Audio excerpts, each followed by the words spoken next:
Muito bem, então, eu gostaria de gravar então a segunda parte do vídeo que eu gravei ontem. É um complemento às coisas que eu falei ontem.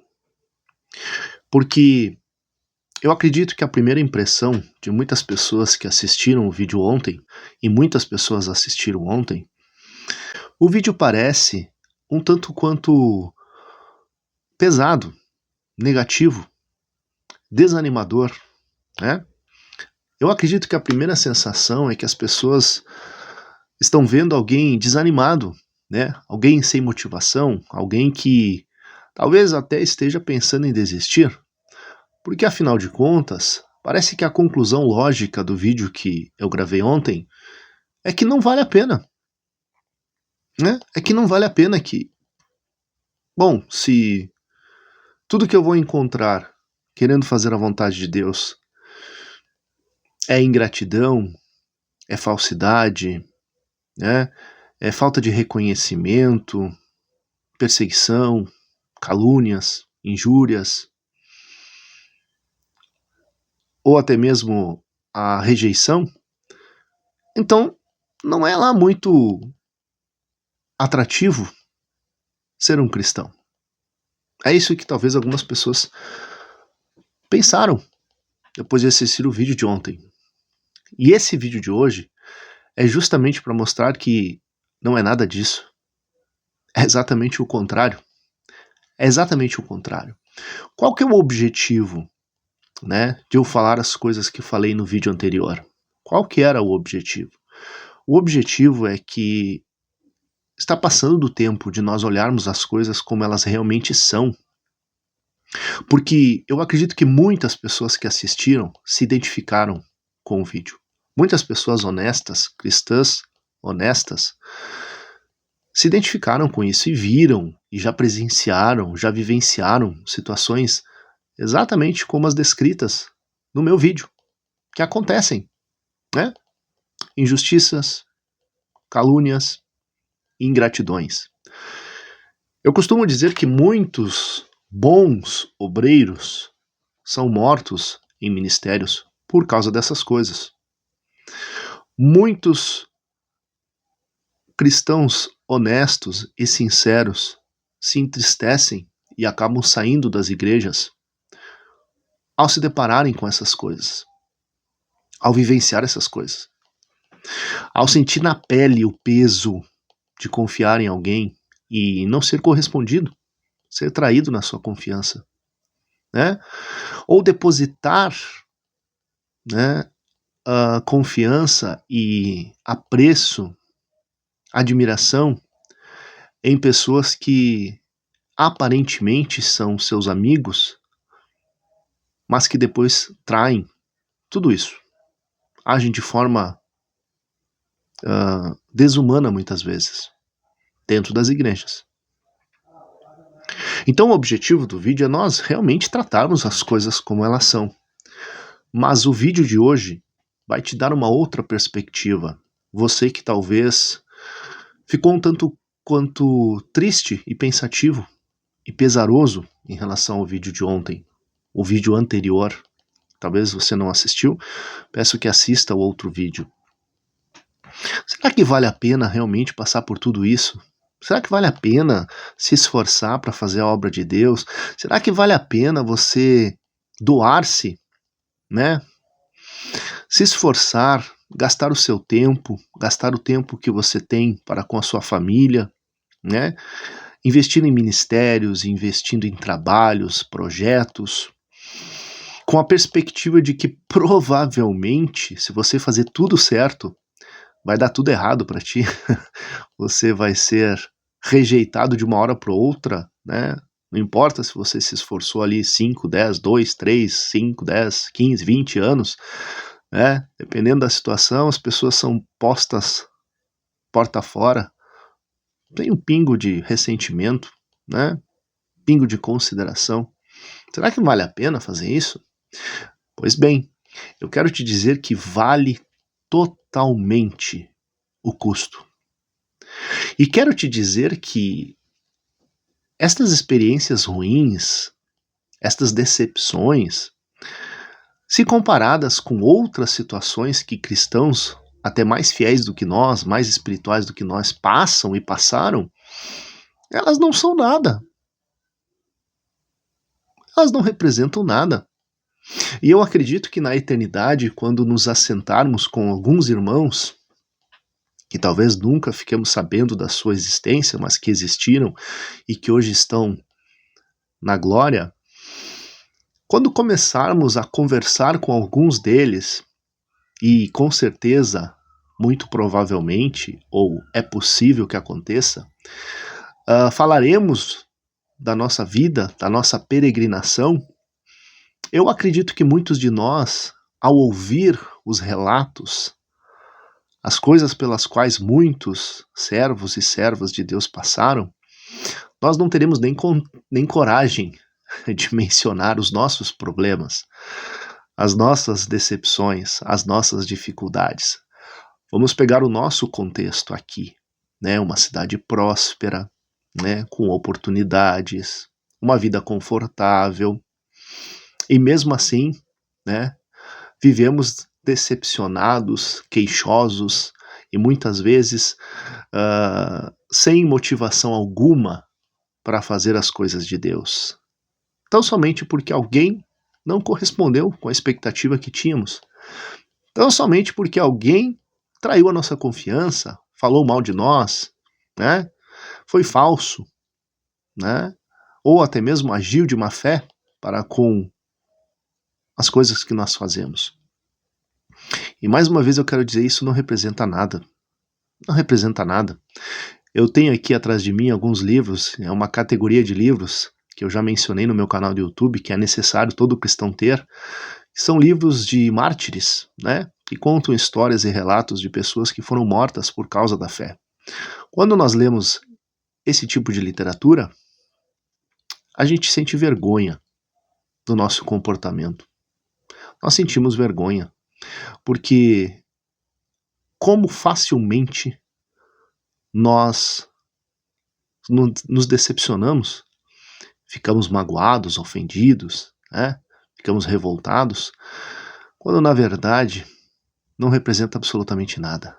Esse nosso dilema terrível, né?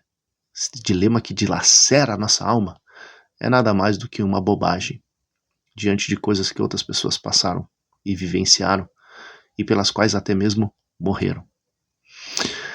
Então, esse é um dos motivos pelo qual o vídeo anterior não deve ser tomado na perspectiva de alguém que está prestes a desistir, está extremamente decepcionado e não quer mais fazer nada. O vídeo é apenas para dizer que esta é a realidade, né? Esta é a realidade, não tem como negar. E, no caso, é um fardo a ser levado. É a nossa cruz, é a nossa realidade. Agora, essa cruz não é tão pesada assim, como se pode imaginar. Agora, vamos olhar na perspectiva bíblica. Será que vale ou será que não vale a pena? Em primeiro lugar, se nós estivéssemos mais imersos nas Escrituras, né, se nós estivéssemos mais próximos das Escrituras, nós teríamos um comportamento diferente, um espírito diferente diante dos acontecimentos. Mateus capítulo 5, versículo 11 e 12, o próprio Cristo, no Sermão da Montanha, ele fala algo que todo mundo já ouviu, mas às vezes nós nos esquecemos, que diz: bem-aventurados sois vós, quando vos injuriarem e perseguirem, e, mentindo, disserem todo mal contra vós por minha causa. Exultai e alegrai-vos, porque é grande o vosso galardão nos céus, porque assim perseguiram os profetas que foram antes de vós. Talvez uma das coisas que mais nós temos dificuldade diante dessas decepções que nós temos, destas ofensas, né, dessas frustrações por causa de atitudes erradas de outras pessoas, é acharmos que somos diferentes dos demais e que isso só acontece conosco, né? Nós agimos muitas vezes como se aquilo fosse uma ofensa que somente eu sofri em toda a história. Por isso que é inaceitável, por isso que é inadmissível se curvar diante de tal acontecimento. Por isso que dói tanto, por isso que nos fere tanto. Mas eu quero te dizer, você não é o único. Você não será o único. Muitas outras pessoas sofreram exatamente a mesma coisa ou muito pior que isso. Então, se nós olharmos na perspectiva do que Cristo falou, ele está dizendo: ei, não se decepcione, não fique triste, não fique magoado, chateado, não fique desanimado. O comportamento deve ser exatamente o contrário. Se as pessoas estão sendo ingratas, se as pessoas não estão reconhecendo a sua sinceridade e honestidade diante do que você está fazendo para Deus, você tem que se alegrar. Você tem que exultar, que a exultação é uma alegria ainda mais acentuada. É um sentimento de satisfação. Por quê? Porque grande é o vosso galardão nos céus. Lembra que eu falei no outro vídeo? Lá está a nossa recompensa. E vale a pena viver e morrer por aquela recompensa. Nenhuma glória, reconhecimento humano pode substituir ou pode se equiparar às coisas que estão preparadas para nós na eternidade. Portanto, a decepção, ainda que seja dolorosa, ainda que nos causa, uma tristeza profunda, porque às vezes o sentimento depositado em algumas pessoas é um sentimento genuíno, honesto, é grande o sentimento e a estima, e essas pessoas nos decepcionam, e isso causa sofrimento, porque não esperávamos. Às vezes esperamos de todas as pessoas à nossa volta, e a vida é feita disso, entre familiares, entre amigos, conhecidos, colegas de trabalho. Nós constantemente somos expostos a esse tipo de experiência. As pessoas não nos entendem, as pessoas nos compreendem mal, as pessoas nos julgam de forma equivocada. Então a vida humana é meio que um dilema desse tipo de coisa. Agora, não do meu irmão, não do obreiro querido que estava comigo ali orando, dobrando os joelhos, que entrou na minha casa, que eu abri a intimidade do meu lar com esta pessoa. Não podia ser assim. E às vezes acontece. E isso é doloroso, é verdade. Mas Jesus vem dizer: ei, o vosso galardão é grande, né? Porque assim perseguiram também os profetas que vieram antes de vós. Então, outras pessoas já passaram exatamente por isso e venceram, superaram, ergueram a cabeça e começaram de novo. Agora, tem outras questões, e eu costumo usar muito o exemplo de Paulo, né? Paulo, ele viveu, ele é reconhecido como sendo o apóstolo dos gentios, um homem muito próximo daquilo que nós podemos esperar, de uma pessoa que de fato se parece com Cristo. Por isso que ele falou: sede meus imitadores, como eu sou de Cristo. Por quê? Porque se vocês querem se parecer com Cristo, olhem para mim, porque eu me pareço com ele. Então esse é o caminho, é isso que Paulo estava dizendo. E aí o que acontece? Ele deu algumas instruções importantes que às vezes nós ignoramos, Vamos lá. 2 Coríntios capítulo 6, versículo 1 ao 10. Olha só a proposta do evangelho. Olha só, já colocado diante dos nossos olhos, o que vai acontecer se nós queremos de fato viver a vida cristã, como eu falei no outro vídeo. E nós, cooperando também com ele, vos exortamos a que não recebais a graça de Deus em vão. Porque diz: ouvi-te em tempo aceitável e socorri-te no dia da tua salvação. Eis aqui agora o tempo aceitável, eis aqui agora o dia da salvação.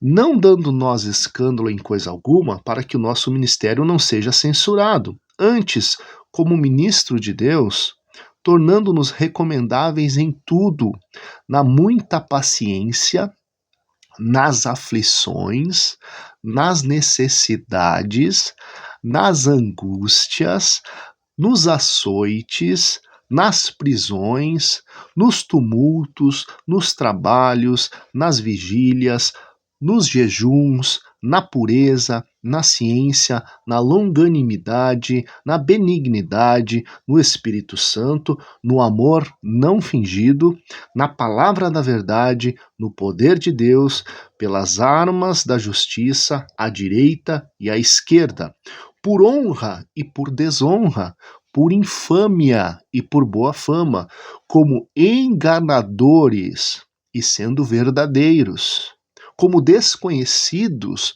mas sendo bem conhecidos, como morrendo, e eis que vivemos, como castigados e não mortos, como contristados, mas sempre alegres, como pobres, mas enriquecendo a muitos, como a nada tendo e possuindo tudo.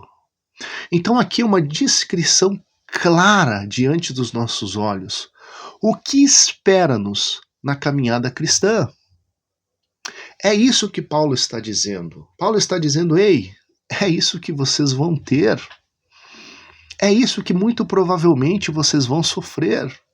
É desta forma que as pessoas vão olhar para vocês como enganadores, mas sendo verdadeiros. Né?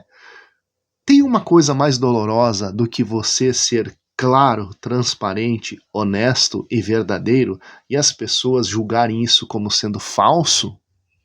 Né? Isso é uma das coisas, eu costumo dizer, e eu demorei muito para entender isso é uma das coisas que dói. Né?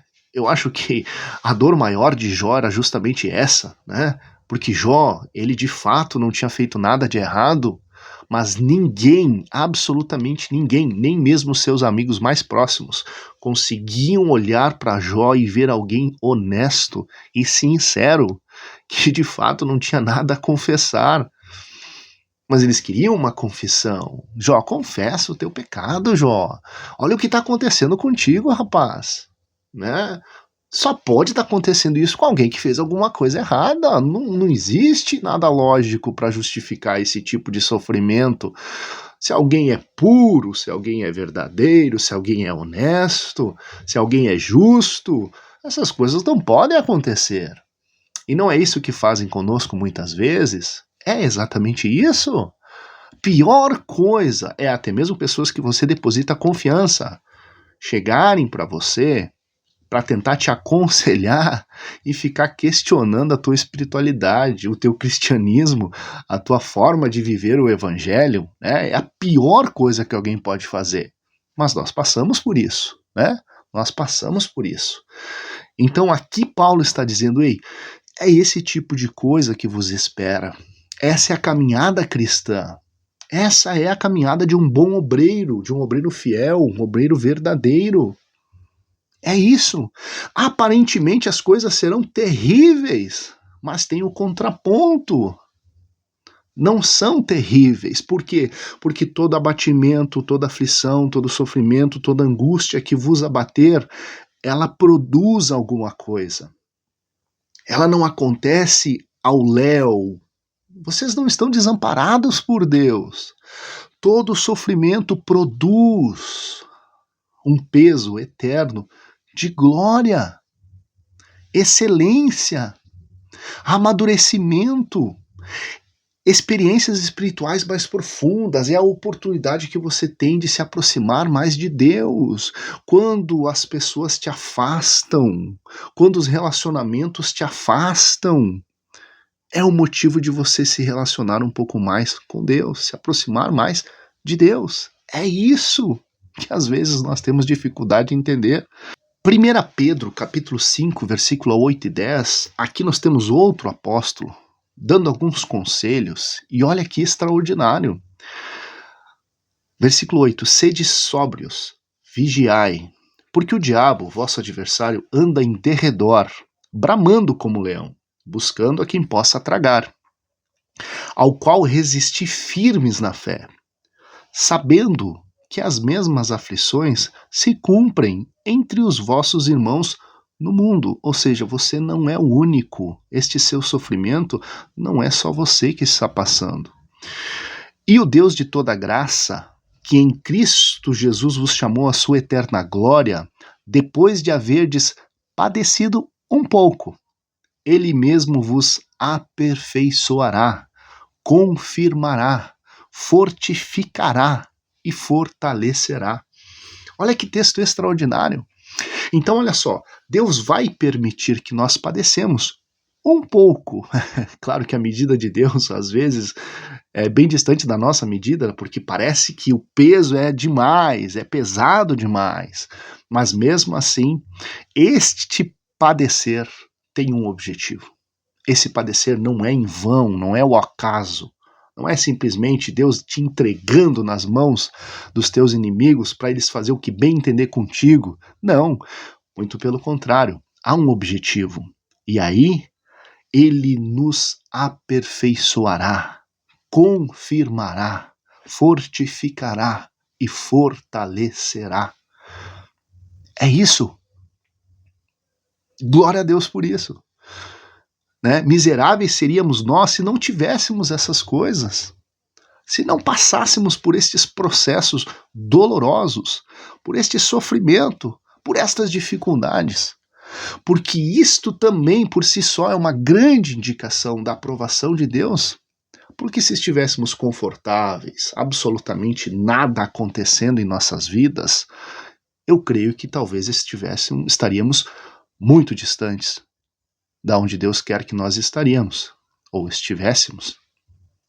Entendeu? Deu para entender bem isso? Então, o vídeo anterior não é um vídeo para causar uma depressão em você e questionar, né, as vantagens e desvantagens de ser um cristão honesto no tempo atual.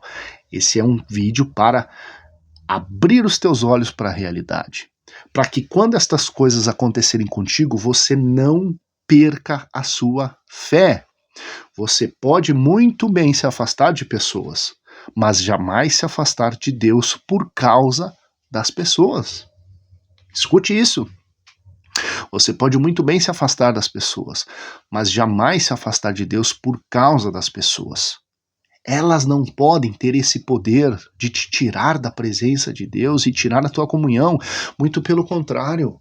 Se você quer dar poder a elas, dê a elas o poder de te aproximar mais ainda de Deus. Quando eles te afrontarem, quando eles serem ingratos, quando eles te ofenderem e praticarem todo tipo de injustiça, esse será o impulso para você se aproximar mais de Deus, para você se colocar mais aos pés de Deus, para você talvez desenvolver aquela comunhão que ainda não desenvolveu com Ele, porque é essa comunhão que vai te fazer ficar de pé. É essa comunhão que vai fazer você ficar de pé. E eu gostaria de finalizar com outro texto, né? Romanos 8 e 18. Então Paulo é o exemplo que nós podemos seguir e devemos seguir. Paulo sofreu injúrias, açoites, perseguições, fome, sede, frio, naufrágio, apedrejamento, todo tipo de injustiça, de ingratidão, todo tipo de afronta, de perseguição física, real, psicológica, espiritual. Paulo sofreu tremendamente por ser quem ele era e fazer o que ele fazia. E aí, no final das contas, Paulo vai dizer: porque para mim tenho por certo que as aflições deste tempo presente não são para comparar com a glória que em nós há de ser revelada. Essa é a conclusão de Paulo acerca das coisas, acerca dos seus sofrimentos, acerca das suas decepções, acerca das experiências terríveis que ele teve depois que ele se tornou um cristão. Não foi um mar de rosas, muito pelo contrário. Creio que Paulo não encontrou rosas nesse caminho, mas ele dá o seu parecer diante dessas coisas. Ele diz: quer saber de uma coisa? Essas aflições, por mais que a lista é grande, não hão de se comparar. não chegam nem perto, não conseguem fazer vulto ou sombra às coisas, à glória que em nós há de ser revelada. E para finalizar, o último texto, 2 Timóteo 4, 6 a 8. Aqui Paulo já está no fim da sua carreira terrena. E diante dele já está uma sentença de morte clara e dessa vez inescapável. Desta vez não haveria livramento, não teria como sair, como as outras, que ele disse que milagrosamente fora salvo da morte inúmeras vezes. Mas agora não. Agora Paulo será executado. O apóstolo Paulo, apóstolo aos gentios, homem justo, homem que se pareceu com Cristo. Agora teremos o pagamento do seu trabalho para o Senhor. Será que é isso? Agora nós teremos então o resultado do que você fez, Paulo. Olha o que você ganhou com isso. Você será executado, você será morto e Deus não vai te livrar. O que você pensa sobre isso, Paulo? Se alguém perguntasse para ele, imagina que tivesse algum preso junto com ele e jogasse isso diante dos olhos dele. E aí, Paulo, apóstolo Paulo, de que adiantou? De que adiantou tudo o que você fez?